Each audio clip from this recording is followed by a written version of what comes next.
दिंडोरी विधानसभा मतदारसंघामध्ये आता महायुतीच्या उमेदवारांमध्येच बंडाळी होणारे याचं कारण म्हणजे विधानसभा उपाध्यक्ष असलेले नरहरी झिरवाळ यांना राष्ट्रवादी अजित पवार गटाकडून एबी फॉर्म देण्यात आलेले आहे। यामुळे शिवसेनेचे माजी आमदार असलेले धनराज माले हे नाराज झालेले।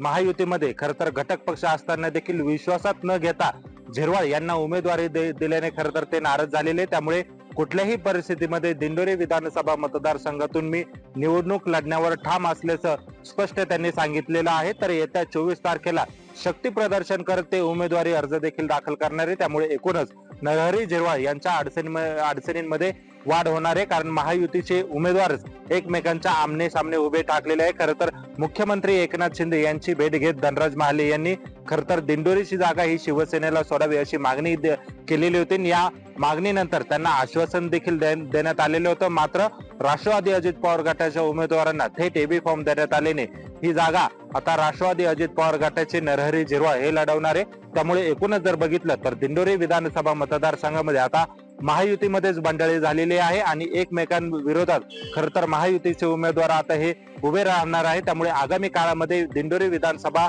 मतदारसंघांमध्ये राजकीय ट्विस्ट मोठ्या प्रमाणात वाढण्याची शक्यता नाकारता येत नाही। महेश माले, लोकशाही मराठी, नाशिक। विधानसभा उमेदवारी अर्ज दाखल करण्याच्या पहिल्याच दिवशी राष्ट्रवादी काँग्रेस पक्ष अजित पवार गटाला धक्का देऊन राष्ट्रवादीचे माजी नगरसेवक आनंद अलकुंटे यांनी आपला उमेदवारी जो अर्ज हडपसर विधानसभा मतदारसंघातून दाखल केलेला आहे।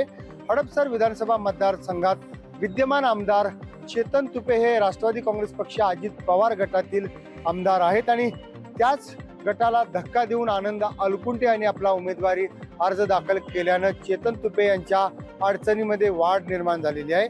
खरं तर शंकर मठ या त्यांच्या जनसंपर्क कार्यालयापासून शेकडोच्या संख्येने रॅली काढून उमेदवारी अर्ज जो आहे तो आनंद अलकुंटे यांनी आज भरलेला आहे। लोकशाहीसाठी मी चंद्रशेखर भांगे, पुणे। इंदापूर तालुक्यात सरळ सरळ दुरंगी लढत होण्याची अपेक्षा असतानाच आता महाविकास आघाडीत बिघाडी झाली असून अगोदर इशारा दिल्याप्रमाणे आता जिल्हा परिषदेचे माजी सभापती प्रवीण माने हे उद्या म्हणजेच 23 ऑक्टोबरला आपला अपक्ष उमेदवारी अर्ज भरणार आहेत। हर्षवर्धन पाटील यांचा राष्ट्रवादी काँग्रेस शरदचंद्र पवार पक्षात प्रवेश थाटामाटात झाला खरा, मात्र त्या दिवशीच संध्याकाळी आप्पासाहेब जगदाळे, प्रवीण माने व भरत शाह यांनी बंडाचे निशाण फडकवले। एवढ्यावरच न थांबता 5 दिवसात त्यांनी त्याहीपेक्षा मोठा मेळावा घेत शरद पवारांना एक प्रकारे इशारा दिला होता। मात्र त्यानंतरही पक्षांनी त्यांच्याकडे दुर्लक्ष केल्याने आता प्रवीण माने यांनी थेट अपक्ष उमेदवारी जाहीर केलेली असून ते उद्या आपला अपक्ष उमेदवारी अर्ज दाखल करणार आहेत। त्यांच्या या उमेदवारी अर्जामुळे महाविकास आघाडीच्या बड्या नेत्यांची मोठी गोची झाल्याचं एकंदरीतच दिसून येत आहे। कॅमेरामन सुहास सुपेकरसह मी राहुल ढवळे, लोकशाही मराठी, इंदापूर। धाराशिवच्या विधानसभेच्या जागेवरून महायुतीत चांगली पेच निर्माण झालेला पाहायला मिळतोय। महायुतीतील घटक पक्ष असलेल्या शिवसेना, भाजप आणि राष्ट्रवादी काँग्रेसकडून या जागेवरती दावा करण्यात येतोय। एकंदरीतच जर पाहिलं तर या तिन्ही पक्षातील जे इच्छुक आहेत त्यांनी कुठेतरी मुंबईत ठाण मांडलेला पाहायला मिळतोय। एकंदरीतच जर पाहिलं तर शिवसेनेकडून सुधीर पाटील असतील, आरोग्यमंत्री तानाजी सावंतांचे पुतणे धनंजय सावंत, त्याच पद्धतीनं शिवाजी कापसे असतील, यासोबतच नितीन लांडगे सारखे जे काही इच्छुक आहेत ते मुंबईमध्ये तळ ठोकून बसलेले कुठेतरी पाहायला मिळतात। तर भाजपकडून देखील इच्छुकांची भलीमोठी यादी असल्याचं सांगण्यात येत आहे। हे सर्व इच्छुक जे आहेत ते कुठेतरी मुंबईतील जे काही नेते मंडळी आहेत त्यांच्या गाठीभेटी घेताना पाहायला मिळत आहेत। दुसरीकडे जर पाहिलं तर महाविकास आघाडीकडून आमदार कैलास घारगे पाटील यांना पुन्हा एकदा उमेदवारी मिळेल अशा आशयाचे संकेत कुठेतरी मिळताना पाहायला मिळत आहेत। याच अनुषंगानं कुठेतरी जे शिवसेनेचे नेते आहेत आदित्य ठाकरे त्यांच्याकडून त्यांना कामाला लागण्याच्या सूचना देखील देण्यात आल्याचं कुठेतरी समजत आहे। एकंदरीतच जर पाहिलं तर याच अनुषंगाने महाविकास आघाडीतील राष्ट्रवादी काँग्रेस शरद पवार गटाचे असणारे प्रतापसिंह पाटील यांनी कुठेतरी आता मनोज जरांगे पाटील यांची भेट घेतलेली आहे आणि जरांगे पाटलांच्या माध्यमातून विधानसभा लढवण्यासाठी ते देखील कुठेतरी सज्ज असलेले पाहायला मिळत आहेत। एकंदरीतच जर पाहिलं तर ह्या ज्या जागेचा पेच प्रसंग निर्माण झालेला आहे तो सोडवताना कुठेतरी महायुतीच्या नेत्यांच्या डोकेदुखी जी आहे ती कुठेतरी वाढताना पाहायला मिळत आहे। ओंकार कुलकर्णी, लोकशाही मराठी, धाराशिव। विधानसभा 2024 ची बिगुल ही वाजलेली आहे आणि याच पार्श्वभूमीवरती उमेदवारी अर्ज खरेदी करण्याचे आजचा हा पहिला दिवस आहे। आपण आहोत जळगाव शहरातील तहसील कार्यालयामध्ये। या ठिकाणी जसं की बघितलं तर या ठिकाणी विविध कक्ष स्थापित केलेल्या आहेत. मग ते मदत कक्ष असेल, मतदार राज्यासाठी असलेला कक्ष असेल, मीडिया कक्ष असेल, एक खिडकी कक्ष असेल, अशा विविध कक्षांची स्थापना या ठिकाणी करण्यात आलेली आहे. त्याचप्रमाणे मतदार यादीत आपली नाव शोधण्यासाठी QR कोड देखील या ठिकाणी लावण्यात आलेले आहेत. निवडणूक निर्णय अधिकारी यांच्या साठी निवडणुकीच्या संदर्भात असलेल्या नोटीस देखील या ठिकाणी, सूचना फलक या ठिकाणी लावण्यात आलेले आहेत. आज जरी पहिला दिवस असला तरी दिग्गजांमध्ये पालकमंत्री गुलाबराव पाटील असतील, यांनी अर्ज घेतलेला आहे. त्याचप्रमाणे अंमळनेर विधानसभा मतदारसंघातील मंत्री अनिल भाईदास पाटील यांनी देखील या ठिकाणी अर्ज घेतलेला आहे. उमेदवारी अर्ज भरण्याची मुदत ही जरी 29 तारखेपर्यंत असली तरीही काही दिग्गज नेत्यांनी आज पहिल्याच दिवशी आपल्या उमेदवारी अर्ज या ठिकाणी घेतलेला आहे.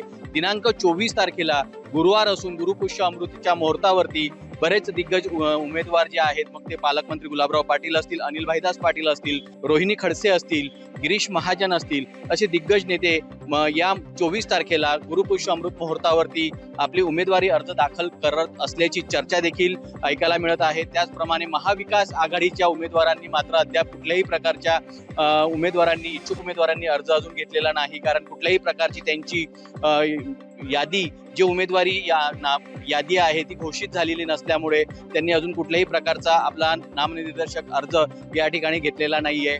त्यामुळं 29 तारखेपर्यंत कोण कोण उमेदवार अर्ज या ठिकाणी भरणार आहेत हे पाहणं मात्र गरजेचं ठरणार आहे.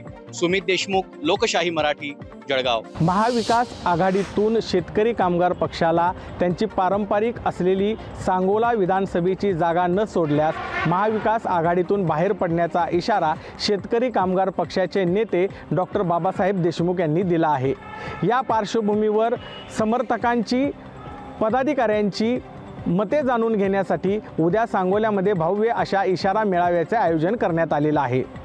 या मेळाव्याला शेतकरी कामगार पक्षाचे सर्वेसर्वा भाई जयंत पाटील उपस्थित राहून मार्गदर्शन करणार आहेत. महाविकास आघाडीने शेतकरी कामगार पक्षाला सांगोल्यासह इतर पारंपरिक जागा न सोडल्यास उद्याच सांगोल्यातून महाविकास आघाडीतून बाहेर पडण्याचा निर्णय शेतकरी कामगार पक्ष घेणार आहे. त्याचबरोबर सांगोल्यातून इच्छुक असणारे भाई गणपतराव देशमुख यांचे दोन्ही नातू डॉक्टर बाबासाहेब देशमुख आणि डॉक्टर अनिकेत देशमुख यांचं देखील मनोमिलन होणार असून सांगोल्यातील तिरंगी लढतीमध्ये बाबासाहेब देशमुख हेच उमेदवार असतील अशी शक्यता आता निर्माण झालेली आहे. एकंदरीतच ज्या शेतकरी कामगार पक्षाने लोकसभेला महाविकास आघाडीला मदत केली, तोच शेतकरी कामगार पक्ष आता महाविकास आघाडीतून बाहेर पडण्याची चिन्ह निर्माण झालेली आहेत.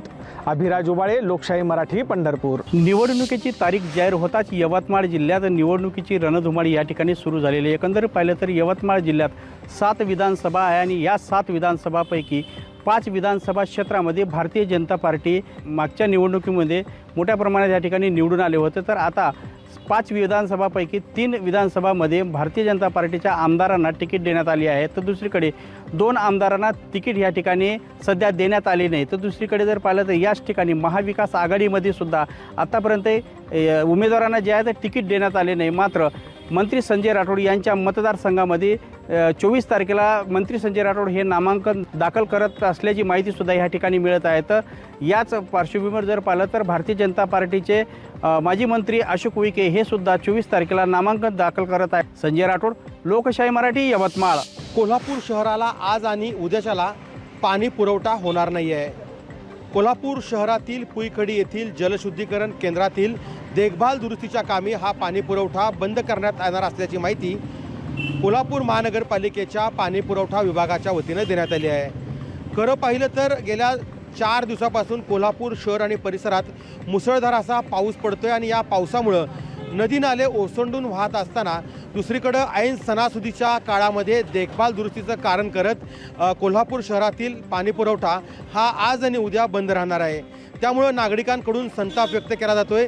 एकीकडं महापालिकेकडून पाणी पुरवठा जो केला जाणार आहे त्याच्यामध्ये 2 दिवस जरी बंद राहणार असला तरी पाणी जपून वापरण्याचं आव्हान आहे ते देखील करण्यात आले. तर दुसरीकडं ज्या विभागात पाणी लागणार आहे त्या विभागांना टँकरद्वारे पाणी पुरवठा करण्यात येणार असल्याचं देखील सांगितलं आहे.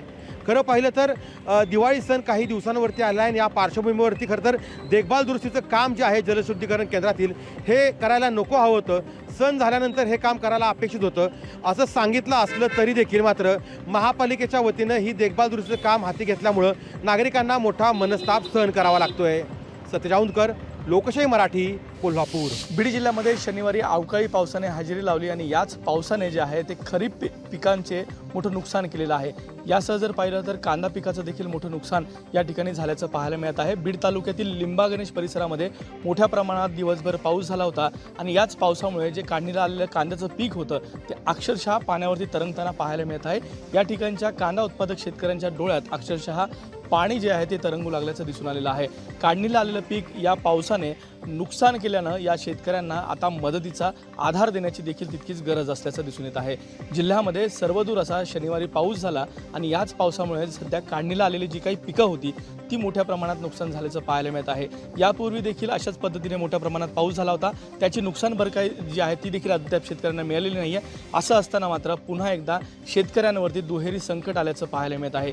या ठिकाणच्या कांदा उत्पादक शेतकऱ्यांच्या शेतामध्ये आजही मोठ्या प्रमाणात पाणी साचलेलं आहे तर कांद्याचं पीक अक्षरशः या ठिकाणी तरंगताना दिसून येत आहे. विकास माने, लोकशाही मराठी, बीड. मराठवाड्यात मागील 2 ते 3 दिवसांपासून झालेल्या जोरदार पावसामुळे शेतकऱ्यांचं प्रचंड नुकसान झालंय. यामध्ये शेतकऱ्यांची कापूस, सोयाबीन किंवा इतर जी पिकं आहेत ते अक्षरशः जमीनदोस्त झालेली आहेत. जे पिकं जमिनीवर आहेत तर त्यांना कोमही फुटायला सुरुवात झाली आहे. म्हणजे प्रामुख्यानं मकाचं कणीस जर असेल तर त्याला पूर्णपणे रोपटी उगवलेली आहेत, कोंब फुटलेली आहेत. अशी परिस्थिती जी आहे ती छत्रपती संभाजीनगर जिल्हा असेल किंवा बीड, जालना, धाराशिव, नांदेड इतर जिल्ह्यामध्ये सुद्धा पाहायला मिळते.